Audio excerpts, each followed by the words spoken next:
പിന്നെ എന്ത് വന്നാലും ഹാപ്പിയാണ്.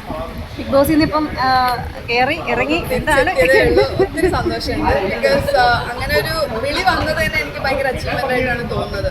ഇത്രയും എത്ര സീസൺ 7 വരെ ആയിട്ട് ഇത്രയും കണ്ടസ്റ്റൻസ് ഉണ്ടായതിൽ അവർക്ക് ഓർക്കാൻ തോന്നിയില്ല, തിരിച്ച് വിളിക്കാൻ തോന്നിയില്ല. അതിൽ ഒത്തിരി സന്തോഷം. ഇന്നലെ കൂടെ കണ്ടു ഒരു അനീഷിനെ അവിടെ ചെന്ന് മേക്കടി ഏൽപ്പിച്ചു. അത് കഴിഞ്ഞിട്ട് മറ്റൊരാളെ കൊണ്ട് 2 പ്രാവശ്യം കുളിപ്പിക്കാൻ 5 പ്രാവശ്യം ഇവിടെ പ്ലാൻ ചെയ്ത് പോയതാണോ? ഇല്ല, ആക്ച്വലി ബ്രീഫിംഗ് ചെയ്തിട്ടേ ഇല്ലായിരുന്നു. അവിടെ ഞങ്ങൾ കയറുന്നതിന് ഒരു 5 മിനിറ്റ്സ് മുമ്പാണ്, 5 മിനിറ്റ്സും ഇല്ല, കയറുന്നതിന് തൊട്ട് മുമ്പാണ് ഞങ്ങൾക്ക് ബ്രീഫ് ചെയ്തത്. ടു ഹാവ് ഫൺ, പിന്നെ അതുപോലെ പോയി പണി കൊടുക്കുക, അത്രേ ഉള്ളൂ. എനിക്ക് ആക്ച്വലി ഹെൽത്ത് ഭയങ്കര ബാഡായിരുന്നു എൻ്റെ. ഞാൻ തലേദിവസം എനിക്ക് തീരെ സുഖമില്ലായിരുന്നു. എന്നിട്ടാണ് ഞാൻ പിന്നെ കമ്മിറ്റ് ചെയ്തുകൊണ്ടാണ് ഞാൻ കയറിയത്. പക്ഷെ ഞാൻ ഹാപ്പിയാണ്. ലൈക്ക് എന്നെക്കൊണ്ട് എൻ്റെ ഹെൽത്ത് ആ സമയത്തെ ഹെൽത്ത് വെച്ചിട്ട് എനിക്ക് കൊടുക്കാൻ പറ്റുന്ന മാക്സിമം ഞാൻ കൊടുത്തിട്ടുണ്ട്. അറിയായിരിക്കുമല്ലോ നിങ്ങൾ ആ ഹൗസിന് എന്തായിരിക്കും ചെയ്യാൻ പറ്റുക എന്നുള്ള കേപ്പബിൾ ആയിട്ടുള്ള ഒരാളാണ് ഞാൻ. അത് നിങ്ങൾ എൻ്റെ പല ടാസ്കുകളും നിങ്ങൾ കണ്ടിട്ടുണ്ടാവും. അപ്പം എൻ്റെ അന്നത്തെ ഹെൽത്ത് സിറ്റുവേഷൻ വെച്ചിട്ട് എന്നൊക്കെ ചെയ്യാൻ പറ്റിയ മാക്സിമം ചെയ്തു. അല്ലാതെ സ്ക്രിപ്റ്റഡ് അല്ല, they just told us to have fun. പിന്നെ എനിക്ക് അതിന് തൊട്ട് മുമ്പ് പോയ കുറച്ച് പേര് ലക്ഷ്മിക്ക് ഹിന്റ് കൊടുത്തിട്ടുണ്ടായിരുന്നു, ഗെയിം ചേഞ്ച് ചെയ്യണമെന്നും പല കാര്യങ്ങളും പറഞ്ഞ് പഠിപ്പിച്ചിട്ടാണ് അതിനകത്ത് നിന്ന് പോയത്. അപ്പം ഐ തോട്ട് എന്തായാലും, ബിക്കോസ് ഞാൻ കയറുന്നതിന് മുമ്പാണ് ആ വീഡിയോ കണ്ടത്. പ്രവീൺ പുറത്തിറങ്ങിയിട്ട് അതിനെക്കുറിച്ച് സംസാരിച്ചത് ഞാൻ കേട്ടായിരുന്നു. പിന്നെ വേറെയും കുറച്ച് കാര്യങ്ങൾ എനിക്ക് കിട്ടിയായിരുന്നു. അതൊരു എന്താ ഫേക്ക് കുലസ്ത്രീയായിട്ടാണ് പുള്ളിക്കാരത്തി അതിനകത്ത് നിൽക്കുന്നതായിട്ട്. ബിക്കോസ് LGBT-നെയൊക്കെ സപ്പോർട്ട് ചെയ്ത് പോസ്റ്റ് ഇട്ടിട്ട് അവിടെ പോയിട്ട് പിന്നെ വേറെ രീതിയിലാണ് പുള്ളിക്കാരത്തി നിലപാട് മാറ്റിയാണ് നിൽക്കുന്നത്. അപ്പം അതുപോലെ എനിക്ക് എല്ലാവർക്കും ചെറിയ ചെറിയ ഹിൻസ് എനിക്ക് കൊടുക്കണം എന്നുണ്ടായിരുന്നു. എനിക്ക് തോന്നുന്നു ഷോയ്ക്ക് നല്ലതാണ്. ആൾക്കാർ അങ്ങനെ അറിഞ്ഞ് തിരിച്ചറിഞ്ഞ് മാറ്റി കളിക്കാൻ പറ്റുമെങ്കിൽ അത് നല്ലതാണ്. അത് പലരും ഇപ്പം എൻ്റെ സീസണിൽ അഖിൽമാരാർ ഇതിന് പോയിട്ട് ഹോസ്പിറ്റലിൽ പോയിട്ട് എല്ലാം കണ്ട് പഠിച്ചിട്ടാണ് തിരിച്ച് കയറിയത്. അങ്ങനെ ഒരാളെ അവർ പുറത്താക്കുകയും ചെയ്തായിരുന്നു, ഒരു സ്റ്റാഫിനെ. അതൊക്കെ ഭയങ്കര അൺഫെയർ ആയിട്ടുള്ള കാര്യമല്ലേ? അല്ല, ഹോസ്പിറ്റലിൽ കൊണ്ടുപോയപ്പോൾ അങ്ങനെ ഒരു സ്റ്റാഫ് കാണിച്ചു കൊടുക്കുകയും അതകത്ത് വന്ന് പറഞ്ഞായിരുന്നല്ലോ അഖിൽമാരല്ല, അഖിൽ രാജ് കൂട്ടത്തില. അപ്പം കൊടുത്തിട്ടുണ്ടായിരുന്നല്ലോ. എന്ന് മാറും ചേച്ചി നിങ്ങൾ ആ ഒരു ശത്രുത? ഒരു കുഴപ്പമില്ല, എനിക്കൊരു പ്രശ്നവുമില്ലായിരുന്നു. സ്നേഹത്തോടെ തന്നെയാണ് ഞാൻ കഴിഞ്ഞ പ്രാവശ്യവും അവരുടെ ട്രെയിലർ ലോഞ്ചിന് പോയിട്ടുണ്ടായിരുന്നു.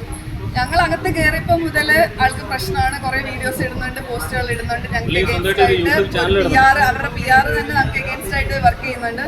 അപ്പം പിന്നെ കാര്യങ്ങൾ ആൾക്കാർ അറിയുന്നുണ്ടായിരിക്കും. സ്ത്രീകളെ ഇപ്പോഴും ഉൾക്കൊള്ളാനായിട്ട് ചില ആളുകളൊക്കെ കഴിയാൻ ഭയങ്കര ബുദ്ധിമുട്ടാണ്.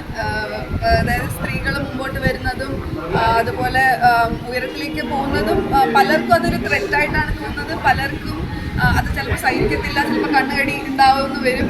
അതിന് നമുക്കൊന്നും ചെയ്യാൻ പറ്റില്ല. നമ്മൾ മുമ്പോട്ട് പോയിക്കൊണ്ടിരിക്കുക. പലരും കല്ലെറിയും, പലരും പല പട്ടികളൊക്കെ വരയ്ക്കും. ആര്? ഞാനോ?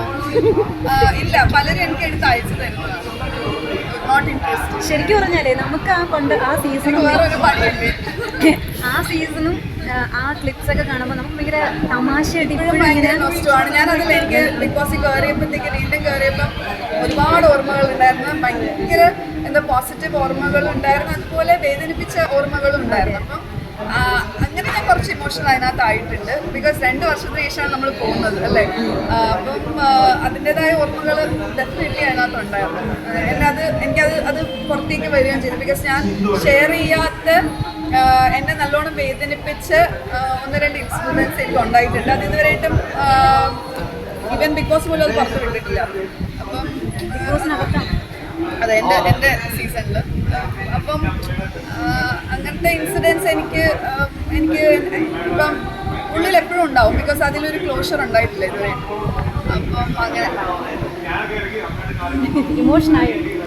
അപ്പം ബിക്കോസ് ഒബ്വിയസ്ലി നമുക്കൊരു ബാഡ് ഇൻസിഡൻറ്റ് ഉണ്ടായിട്ടുണ്ടെങ്കിൽ നമ്മൾ തിരിച്ച് അതേ സ്ഥലത്ത് പോകുമ്പോൾ പലരും നമുക്ക് തിരിച്ചു വരില്ലേ. അങ്ങനത്തെ ഓർമ്മകൾ വന്നിട്ടുണ്ട്. എന്നാൽ അതേസമയം പോസിറ്റീവായിട്ടുള്ള കാര്യം നമ്മൾ സന്തോഷിച്ച മൊമെന്റ്സും ഉണ്ടായിട്ടുണ്ട്. ചേച്ചി പിന്നെ ഒരു വൈൽഡ് കാർഡ് എൻട്രി വരികയാണെങ്കിൽ ചേച്ചിയുടെ ഒരു അസംഷനില്ല ഇന്ന ആള് അതിനകത്ത് കയറിയാൽ ഒരു ഗെയിം ചേഞ്ചർ ആയിരിക്കും എന്ന് തോന്നുന്നു ആരെങ്കിലും ഉണ്ടോ? അതിനകത്തുള്ളവരാദ്യം ഗെയിം ചേഞ്ച് ചെയ്യട്ടെ. അല്ല, ഐ മീൻ ലൈക്ക് എല്ലാവരും ഭയങ്കര നല്ല കണ്ടസ്റ്റൻസ് പാവങ്ങളാണ്, ഭയങ്കര പാവങ്ങളാണ്. എന്നാണ് എനിക്ക് തോന്നിയത്. നമ്മൾ ആസ് എ ഗെയിമർ എന്ന് പറയുമ്പോൾ നമ്മൾ അതിനകത്ത് വരുന്ന ഓപ്പർച്യൂണിറ്റീസ് നമ്മൾ നല്ലോണം യൂസ് ചെയ്യണം. പല സാഹചര്യത്തിലും അതിനകത്തത് നല്ലോണം എന്താ എക്സ്പ്രസ് ചെയ്ത് കളിക്കാൻ പറ്റണം അല്ലേ, മാത്രമല്ല നല്ല ഓർമ്മകൾ ഉണ്ടാക്കാൻ പറ്റട്ടെ. എനിക്ക് അതായിരുന്നു മിസ് ചെയ്തിരുന്നത്. ഇപ്പം അത് പതുക്കെ വരുന്നുണ്ട് എനിക്ക്. ബിക്കോസ് ഇനി 50 days കൂടെ ഉണ്ടല്ലോ. അപ്പം ഡെഫിനറ്റ്ലി 100 ദിവസം കഴിയുമ്പം ഒരുപാട് നല്ല ഓർമ്മകൾ ഉണ്ടാവും. അവർക്കും അതുപോലെ ക്രിയേറ്റ് ചെയ്യാൻ പറ്റട്ടെ. വേറെ നമ്മളൊക്കെ നമ്മുടെ സീസണിൽ ചെയ്ത പോലെ ഇപ്പോഴും റിപ്പീറ്റ് അടിച്ച് കാണുന്ന ഒരുപാട് സീൻസ് ഉണ്ട്. അപ്പോൾ അതുപോലത്തെ നല്ല നല്ല മൊമെന്റ്സ് അവർക്ക് ക്രിയേറ്റ് ചെയ്യാൻ പറ്റട്ടെ എന്ന് ഞാൻ ആശംസിക്കുന്നു. നമുക്കത് പറയാൻ പറ്റില്ല. ബിക്കോസ് നിങ്ങൾ വിചാരിക്കുന്ന പോലെ അല്ല ബിഗ് ബോസ് എന്ന് പറയുന്നത്. അതിനകത്ത് കയറി കഴിയുമ്പോഴേ അറിയുള്ളൂ എന്ന് മാത്രം അത് ടഫാണ്. മാത്രമല്ല it's a reality show, it's not a scripted show at all. മനസ്സിലായോ? അപ്പം അവിടുത്തെ എന്തിപ്പോൾ സംഭവിക്കുന്നോ ഇതെങ്കിലും നമുക്കൊന്നും പറയാൻ പറ്റില്ല. പിന്നെ കുറേയൊക്കെ മേക്കേഴ്സിന് അത് കൺട്രോൾ ചെയ്യാനുള്ളൊരു പവറുണ്ട്, ഇല്ലെന്ന് ഞാൻ പറയുന്നില്ല. ബിക്കോസ് അവർക്കറിയാം ഇപ്പോൾ 2 പേരെ ഇട്ട് കഴിഞ്ഞാൽ അവിടെ ഇത് സംഭവിക്കുന്ന അറിയാം, അല്ലെങ്കിൽ ഈ ടാസ്ക് കൊടുത്തു കഴിഞ്ഞാൽ ഇത് സംഭവിക്കുന്ന അറിയാം. അപ്പം മേക്കേഴ്സിന് ഒരു പ്ലാൻ ഉണ്ടാവും, സ്റ്റോറി ബോർഡ് ഉണ്ടാവും, അതിനനുസരിച്ചിരിക്കാരും. പക്ഷെ എന്നാൽ പോലും 100% ആർക്കും പറയാൻ പറ്റില്ല ഇതിങ്ങനെയാണ് സംഭവിക്കാൻ പറ്റുന്നത്, അല്ലെങ്കിൽ ഇവരാണ് ഔട്ടാകാൻ പോകുന്നത്, അല്ലെങ്കിൽ ഇങ്ങനെ ഒരിക്കലും പറയാൻ പറ്റുന്ന കാര്യമല്ല. എന്ത് വേണമെങ്കിലും മാറി മറിയാം, എത്ര ദിവസം കൊണ്ട് വേണമെങ്കിലും മാറി മറിയാം. ഇപ്പം ഇന്ന് ഇഷ്ടപ്പെടുന്ന ആൾ നാളെ ചിലപ്പം ഇഷ്ടപ്പെടണമെന്നില്ല. അതാണ് ഓരോ സിറ്റുവേഷൻസ് അവരെങ്ങനെ ഹാൻഡിൽ ചെയ്യണമെന്നും അനുസരിച്ചിരിക്കും. അതിലുള്ള ആരെയാണ് ഇപ്പം കൂടുതൽ ഇഷ്ടം? കുറേ പേരുണ്ട്. അനീഷിനെ ഇഷ്ടമാണ്. അനീഷ് നന്നായിട്ട് കളിക്കുന്നുണ്ടായിരുന്നു. ഞാൻ അവിടെ നിന്നപ്പോഴും എനിക്ക് നല്ലൊരു എന്താ പറയുക, ഉള്ളൊരു ശുദ്ധനാണ്. മനസ്സിലായോ? അതായത് എന്തുണ്ടെങ്കിലും മുഖത്ത് വരും. അത് മാത്രമല്ല വന്ന സമയത്ത് അനീഷ് ഭയങ്കര എന്താ എനിക്ക് ഭയങ്കരമായിട്ട് കണക്ട് ചെയ്യാൻ പറ്റുമായിരുന്നു. ബിക്കോസ് ഞാനാണെങ്കിലും എനിക്ക് ഒറ്റയ്ക്ക് നിന്ന് കളിക്കണം, ഒരു ഇൻഡിവിജ്വൽ ഗെയിമറായിട്ട് കളിക്കണം എന്ന് പറഞ്ഞ് പോയത് ആളാണ് ഞാൻ. 100 ദിവസം ഞാൻ അങ്ങനെ ഒന്നും ഒറ്റയ്ക്കാണ് കളിച്ചത്. അതുപോലെ തന്നെ അനീഷിനും ഒരു ഫോക്കസ് ഉണ്ടായിരുന്നു, അതിനോട് ഭയങ്കര ഒരു പാഷൻ ഉണ്ടായിരുന്നു. അല്ലേ, ഭയങ്കര ഒരു നമുക്ക് കാണാൻ പറ്റും ആ ഫയർ അനീഷിൽ. അത് വേണം, അല്ലെങ്കിൽ ഞാൻ ഇത് ചെയ്യും എന്നുള്ളൊരിത്. പക്ഷേ അത് ഒരു ഗ്രൂപ്പിലകപ്പെട്ട് പോവുകയാണെങ്കിൽ ഡെഫിനറ്റ്ലി ഏതെങ്കിലും ഒരു സിറ്റുവേഷനിൽ നമ്മൾ ബയസ്ഡ് ആയി പോകും. മനസ്സിലാവുന്നുണ്ടോ?